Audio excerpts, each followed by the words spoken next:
Not sure why exactly, but I love catchphrases. I think some of us do. Something about like the poetry or the the way the words tie together and flow together. It just I appreciate it at a deep level.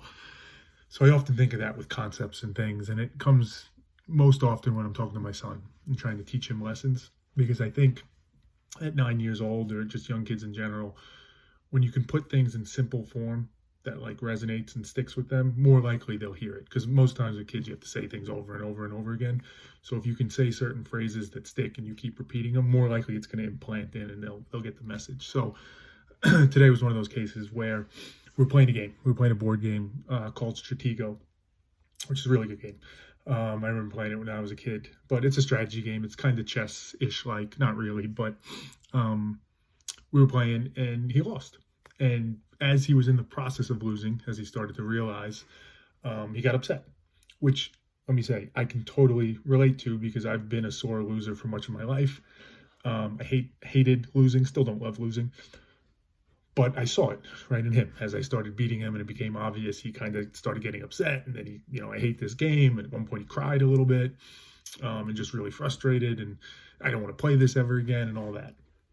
So that's a tough spot to be because my visceral reaction is very similar to the visceral reaction he's having, right? He's throwing a tantrum. My visceral reaction to his tantrum is to throw a tantrum back and to yell at him and, hey, stop being a sore loser and you can't do that.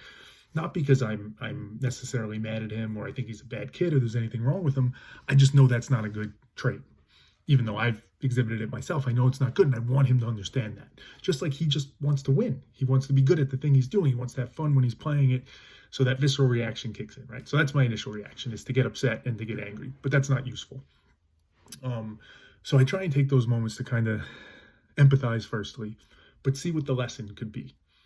And the phrase that came to mind as I was talking to him was, because he just, I wanted to win, I wanted to have fun, was to try and explain to him, and I channeled a little bit of Kobe Bryant, if you will. There's a quote by Kobe Bryant, which is more or less like, you never fail until you quit, right? You can lose and mess up and get it wrong and all those things, but it's only once you quit that you actually fail. Otherwise, it's just, you just keep going and you keep going and eventually you'll get there. And it made me think of that a little bit because what I was trying to explain to him was, you need to learn how to lose. If you don't learn how to lose, you'll never learn how to win. And I think it's an important phrase because, it's good to learn how to lose in general because you're going to lose in life, right? So being able to handle that, being able to roll with it, not that you necessarily have to like it, but being able to process it, figure it out, and not, throw a tantrum and all that is important. But probably more important in the spirit of Kobe Bryant's quote, I am a firm believer that if you're ever going to win at anything, you have to learn to win. You have to put in the time. You have to practice. Like, sure, there's some things we're naturally good at, but by and large, you have to practice. Just like with this game. I've been playing this game for 25 plus years. He's been playing it for less than a year. So he's got to keep playing. He's got to learn. He's got to see the mistakes he made and figure it out. I shouldn't have done that. And it's just time. It's just time and practice. That's the only thing it is. And you're going to lose as you do that. Inevitably, right? You might get lucky sometimes. You might, start picking things up. But if you don't learn how to lose, if you can't handle losing and you don't learn how to do it so that you can keep trying and keep going and keep losing, likely, you're never going to learn how to win. So that phrase, it was one of those phrases that was like, yeah, that's it. There's something to that. If you never learn how to lose, you're never going to learn how to win. And that's something I hope he really understands. And frankly, I hope I keep understanding because we all want to win. We all want to be good.